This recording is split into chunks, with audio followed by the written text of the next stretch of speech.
आनंद रामायण याग कांड चौथा सर्ग। अश्वमेध अश्व का समस्त देशों में भ्रमण कर वापस अयोध्या पहुंचना। भगवान शिव का पार्वती, गणेश एवं कार्तिकेय को साथ लेकर यज्ञ में उपस्थित होना। अन्य देवों का भी यज्ञ में आगमन। मुनि श्रेष्ठ कुंभोदर का यज्ञ मंडप में प्रवेश। मुनि कुंभोदर तथा श्री राम का वार्तालाप। मुनि द्वारा श्री राम जी की पर ब्रह्म रूपता का प्रतिपादन। श्री रामदास बोले, श्याम कर्ण अश्व के समस्त देशों में भ्रमण कर विजयी होकर अयोध्या पहुँचने के अनंतर वरण किए गए सभी ऋत्विजों ने विधि पूर्वक सभी मंगल विधानों को संपादित करते हुए अश्वमेध यज्ञ को प्रारंभ किया। उस अश्वमेध यज्ञ में सभी ऋत्विजगण तथा सदस्य रत्न जटित रेशमी वस्त्रों तथा अलंकारों को धारण कर उसी प्रकार सुशोभित हो रहे थे जैसे कि वृत्रासुर का वध करने वाले इंद्र के यज्ञ में सुशोभित हो रहे थे। उसी समय श्री राम जी द्वारा आदर पूर्वक बुलाए गए भगवान महेश्वर पार्वती के साथ वृषभ पर आरूढ़ होकर उस यज्ञ मंडप में उपस्थित हुए। उनके साथ देवराज इंद्र आदि सभी देवता, स्वामी कार्तिकेय तथा विघ्नराज गणेश एवं प्रथम गण आदि भी थे। भगवान शिव के आगमन को जानकर अयोध्या नगरी को ध्वजा पताकाओं से सुशोभित किया गया। लक्ष्मण एक श्रेष्ठ हाथी पर सवार होकर अनेक प्रकार के वाद्यों की ध्वनि के साथ उनकी अगवानी के लिए गए। उन्होंने भक्ति पूर्वक शंकर की पूजा की और वे उन्हें यज्ञ मंडप में ले आए। श्री राम जी ने भी उन्हें आते देखा तो वे भी 5-7 कदम चलकर उनकी अगवानी के लिए गए। उन्होंने महेश पार्वती को प्रणाम किया और भगवान शिव का आलिंगन करने के अनंतर उन्होंने उन्हें सुवर्ण निर्मित उत्तम आसन पर बैठाया। श्री राम ने अपने हाथों से उनके चरणों का प्रक्षालन किया। उस समय एक सुवर्णमय तथा मणि एवं रत्नों से खचित झरझरी में जल लेकर जानकी जी यथा योग्य जलधारा उनके चरणों पर डालती जा रही थी। उस समय कुछ देवता श्री राघव की प्रसन्नता पूर्वक स्तुति करने लगे और कुछ देव हाथ जोड़े हुए जानकी जी का स्तवन करने लगे। उस समय श्री राम तथा सीता जी का अनुपमेय स्वरूप देखकर देवताओं को अत्यंत प्रसन्नता हुई। तदंतर श्री राम ने सीता और लक्ष्मण के साथ भगवान शंकर, देवी पार्वती, सभी देवताओं तथा ऋषियों का पूजन किया।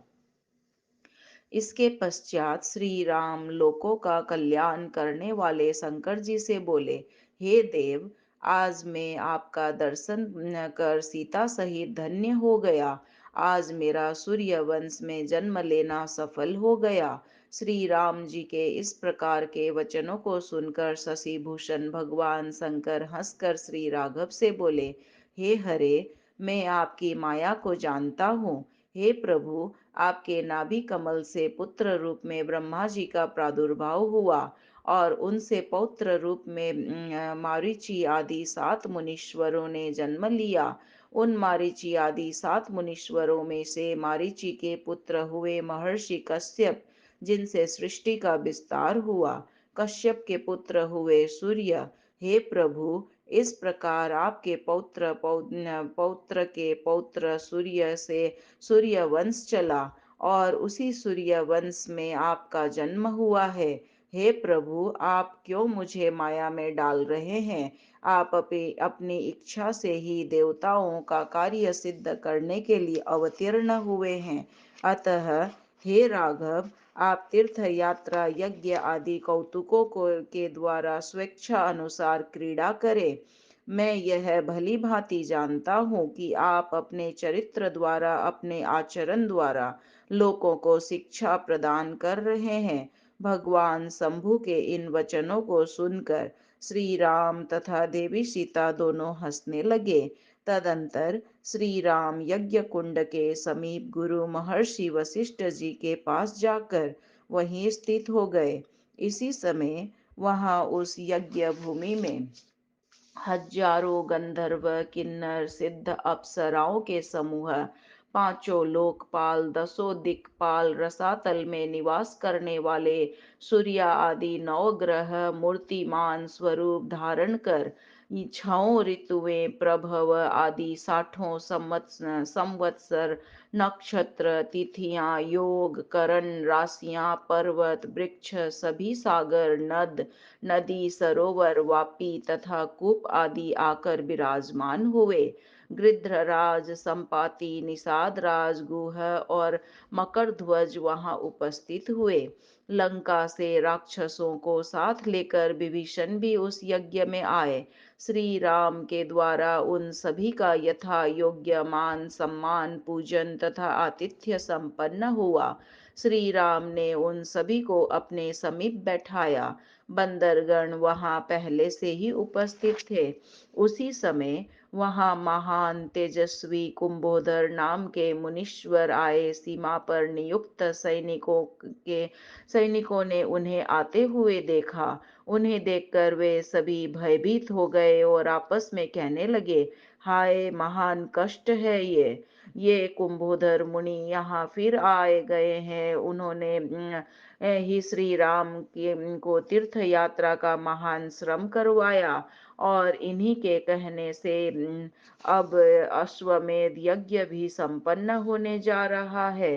अवश्य अश्व के पीछे पीछे संपूर्ण विश्व में भ्रमण करने से महान कष्ट होता है। ये फिर उपस्थित हो गए हैं।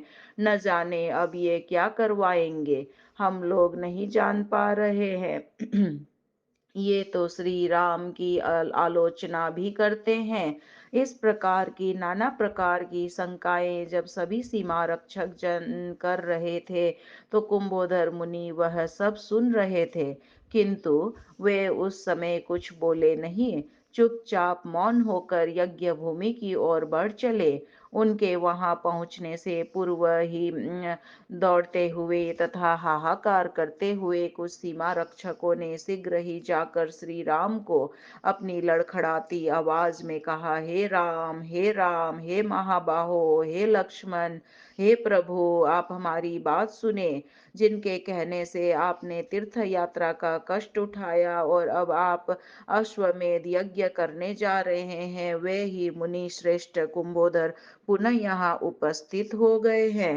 हे राम, वे आपके ऊपर भी कठोर भाव रखते हैं। उन दूतों का उस प्रकार का वचन सुनकर वहां उपस्थित सभी लोग उन्हें देखने की इच्छा करने लगे और वे अपने अपने कार्यों को छोड़कर उन्हें देखने की इच्छा से भयभीत हो उठे खड़े हुए, किंतु ऋत्विज श्री राम तथा सीता को मुनि से कोई भी भय नहीं हुआ। उसी समय मुनि कुंभोदर यज्ञ भूमि में आ पहुंचे। जिन्हें सभी ने देखा वे अत्यंत नाटे कद के थे। उनका मस्तक बहुत विशाल था, उनके कर्ण कृष्ण वर्ण के थे, वे पैरों में खड़ाऊ पहने हुए थे। उनका उदर प्रदेश अत्यंत स्थूल था, उनके नेत्र पिंगल वर्ण के थे। उन्होंने कौपीन धारण कर रखा था।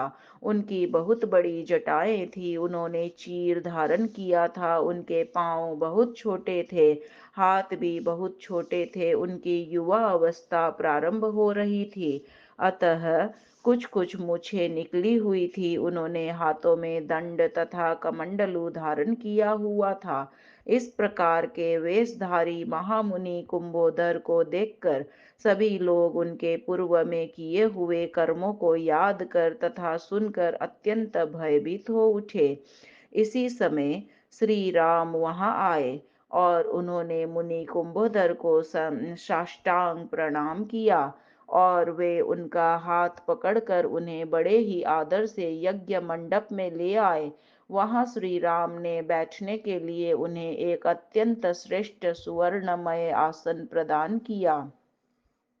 कुंभोधर मुनि ने शीघ्र ही अपने दंड कमंडलू तथा चीर वस्त्रों को वहां भूमि पर रख दिया और रघुनायक श्री राम को प्रणाम किया। श्री राम ने अपने दोनों हाथों से उन मुनीश्वरों को उठा लिया और उनका दृढ़ आलिंगन कर उन्हें वे उनसे बोले, हे प्रभु, रावण का वध करने वाला मैं आपकी वंदना करने योग्य नहीं हूँ। श्री राम के इस प्रकार के वचन रूपी बाणों से हृदय में बिद्ध हुए मुनि कुंभोधर उस यज्ञ मंडप में रघुत्तम श्री राम से कहने लगे, हे राम, हे राम, हे महाबाहो, आप मेरे ऊपर क्रोध ना करें। हे रघुनायक, मैं आपका अपराधी हूँ, आप मुझे क्षमा करें। मैंने अपनी स्वार्थ सिद्धि के लिए आप पर दोषारोपण नहीं किया, किंतु संसार का उपकार करने के लिए, आपकी कीर्ति को बढ़ाने के लिए तथा संपूर्ण लोगों को सदाचरण की शिक्षा प्राप्त हो, इस आशय से ही ऐसा किया। वह अब आपको ज्ञात ही है। आपके द्वारा प्रवर्तित अन्न सत्रों में जिस प्रकार इन सैकड़ों मुनियों ने अनेक बार भोजन किया है, उसी प्रकार मैंने भी भोजन किया है। आपकी कीर्ति कैसे हो, उसका पहले से निश्चय करके संपूर्ण लोकों का कल्याण करने की दृष्टि से आप पर दोषारोपण करके मैंने आपकी निंदा की। हे राम, यदि मैं ऐसा नहीं करता तो आप तीर्थ यात्रा क्यों करते? आपके तीर्थ यात्रा करने से, तीर्थों में भ्रमण करने से उन उन देशों में नाना कर्मों में परायण हो जो लोग हैं, उन्हें आपके दर्शन का लाभ प्राप्त हुआ और उन्हें अत्यंत आनंद की प्राप्ति हुई। हे रघुनंदन, इस सब में मैं अपने को ही निमित्त कारण मानता हूँ। मेरे द्वारा किए गए इस शुभ प्रयत्न का भी लोगों द्वारा बखान किया जाना कि मुनि कुंभोधर के कृपा प्रसाद से ही हमें सीताराम के दर्शन प्राप्त हुए हैं। आपके ऊपर दोषारोपण करने से सांसारिक माया मोह तथा विषय वासना में रचे पचे लोगों को भी आपका दर्शन प्राप्त हुआ, जिससे मैं कृतार्थ हो गया और चारों ओर मेरा भी यश फैल गया। हे रघुनंदन, इससे आपकी कीर्ति चारों ओर फैल गई। हे राघव, जब तक आपके द्वारा प्रतिष्ठित रामेश्वर तीर्थ इस संसार में रहेंगे और जब तक अनेकों राम तीर्थ भूमि पर रहेंगे, तब तक आपकी कीर्ति भी गाई जाती रहेगी और मेरे ही दोषारोपण के कारण संसार के प्राणी अपने चरित्र की यह शिक्षा भी प्राप्त करेंगे कि प्राचीन समय में कुंभोधर मुनि ने जब महात्मा श्री राम पर दोष लगाया, तो फिर हम पर क्यों दोष नहीं लगेगा। उस समय श्री राम ने अपने दोषों के निवारण के लिए तीर्थों की यात्रा की थी, तो हम लोगों का क्या कहना। इस प्रकार से संसार के लोग मन में भय करके अपने अपने दोष पापों के क्षालन के लिए तीर्थों की यात्रा अवश्य ही किया करेंगे।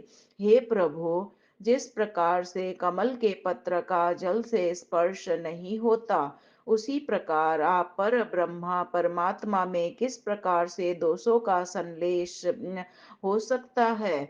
जिसके भ्रूभंग मात्र से ब्रह्मांड में प्रलय हो जाता है, वे ही आप जब ब्रह्मांड के प्राणियों को अपने में विलीन कर लेते हैं, तब फिर हे जनार्दन, आप पर दोषारोपण कैसे हो सकता है। जिस प्रकार कोई दीवार पर हजारों चित्र बनाए और फिर स्वयं ही उन्हें मिटा भी दे, तो उसमें कैसे दोष हो सकता है। उसी प्रकार हे राम, आप भी सत्व आदि तीन गुणों का आश्रय लेकर ब्रह्मा विष्णु तथा महेश बन जाते हैं। रजोगुण का आश्रय लेकर ब्रह्मा रूप से आप समस्त जगत की सृष्टि करते हैं। सत्व गुण का आश्रय लेकर विष्णु बनकर जगत का पालन करते हैं और आप ही तमोगुण से शिव रूप धारण कर इस जगत का संहार करते हैं। आप ही ब्रह्मा विष्णु महेश त्रिविध रूपधारी त्रिगुणात्मक देव है। हम लोगों द्वारा आपकी प्रसन्नता के लिए ही तीर्थ यात्रा की जाती है। हे राम, आपको तीर्थों से क्या प्रयोजन, क्योंकि आप स्वयं ही तो तीर्थ स्वरूप है। तीर्थों को भी तीर्थ बनाने वाले हैं। इस जगत में जिस गंगा को सभी तीर्थों में श्रेष्ठ सर्वश्रेष्ठ तीर्थ माना जाता है, वे गंगा आपके दाहिने पैर के अंगूठे के अग्र भाग से प्रादुर्भूत है। आपके चरणों की रज का स्पर्श करने से कारण वे संसार में पवित्र कही जाती है। आपके चरणों की श्वेत धूलि में के मिश्रण के कारण ही आज भी वे श्वेत वर्ण धारण करती है। भागीरथी के जल में आपके चरण रज का कण आज भी दिखाई पड़ते हैं। इस प्रकार के अनेक विधि वचनों के द्वारा मुनि कुंभोदर ने श्री राम जी को संतुष्ट किया।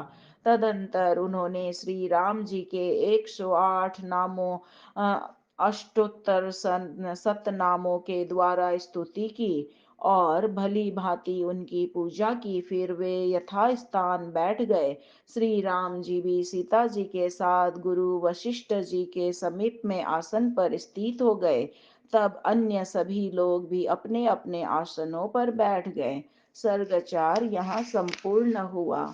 सियावर रामचंद्र की जय, पवन सुत हनुमान की जय।